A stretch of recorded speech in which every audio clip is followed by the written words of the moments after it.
हर हर महादेव। ओम गण गणपतये नमः। प्रिय श्रोताओं, आज आषाढ़ मास के बुधवार को आप सुनेंगे सुख, शांति, समृद्धि प्रदान करने वाली बुधवार की पौराणिक कथा। इन कथा को श्रद्धा और भक्ति के साथ आप पूरा अवश्य सुनिए। तो प्रेम से बोलिए गणेश जी महाराज की जय। बहुत समय पहले की बात है कि एक नगर में एक साधारण और धर्मपरायण व्यक्ति रहता था।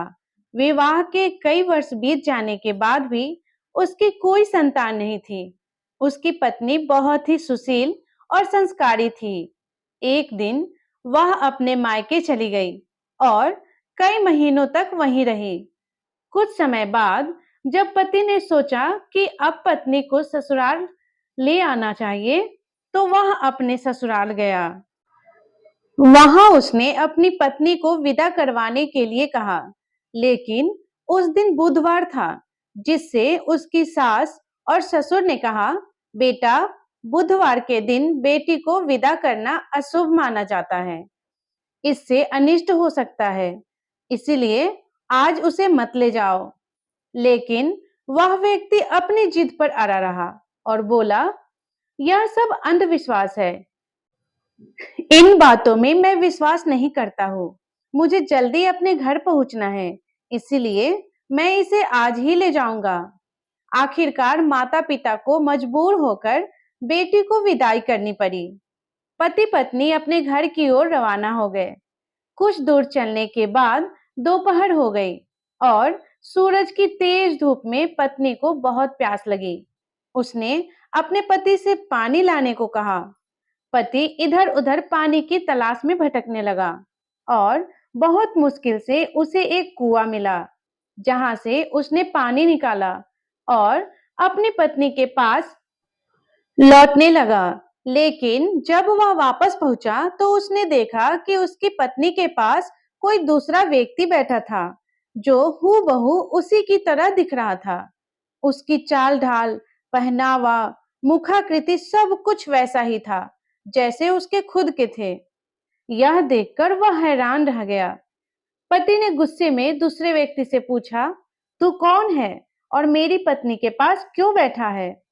दूसरे व्यक्ति ने उत्तर दिया, यह मेरी पत्नी है और मैं इसे अपने घर ले जा रहा हूँ। यह सुनकर असली पति गुस्से से तमतमा उठा और बोला, झूठ मत बोलो, यह मेरी पत्नी है। तू कौन होता है इसे मेरी पत्नी कहने वाला? इस बात पर दोनों व्यक्ति आपस में झगड़ने लगे। मारपीट इतनी बढ़ गई कि वहां कुछ सिपाही आ गए। सिपाहियों ने दोनों व्यक्ति से पूछा कि असली पति कौन है, लेकिन दोनों ही अपने अपने दावे पर अड़े रहे। जब सिपाहियों ने पत्नी से पूछा कि तुम्हारा असली पति कौन है, तो वह घबरा गई। उसने ध्यान से दोनों को देखा, लेकिन दोनों ही एक जैसे लग रहे थे। वह पहचान ही नहीं पा रही थी कि कौन उसका असली पति है और कौन नकली पति है। पति परेशान हो गया और मन ही मन में प्रार्थना करने लगा, हे भगवान, ये कैसी विपत्ति है? मेरी पत्नी तक मुझे पहचान नहीं पा रही है। यह सब क्या हो रहा है? तभी अचानक आकाशवाणी हुई, हे मूर्ख, तूने बुधवार के दिन अपनी पत्नी को विदा कराकर बड़ा अनर्थ किया है। यही कारण है कि तू इस मुसीबत में फंस गया है। यह सुनकर पति को अपनी गलती का एहसास हुआ। उसने तुरंत भगवान बुद्ध से क्षमा मांगी और प्रार्थना करने लगा, हे बुद्धदेव, मैं अपनी गलती स्वीकार करता हूँ।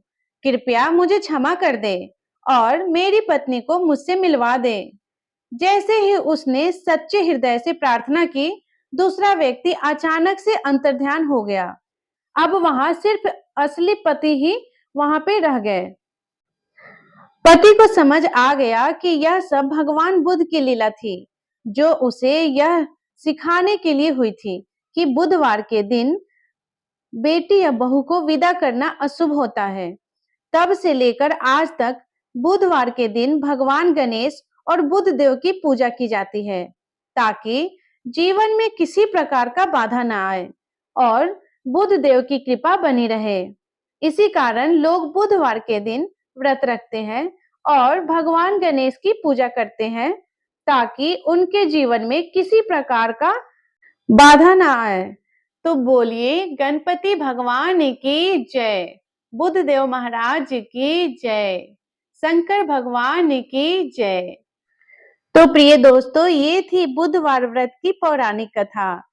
अगर आपको ये कथा पसंद आई हो तो वीडियो को लाइक कीजिएगा और अपने दोस्तों के साथ शेयर कीजिएगा और कमेंट में जय गणपति महाराज अवश्य लिखिएगा। अगर आप चैनल पे नए हैं तो चैनल को सब्सक्राइब कर लीजिएगा, क्योंकि हर व्रत की कथा आपको इस चैनल पे सुनने को मिलेगी। धन्यवाद।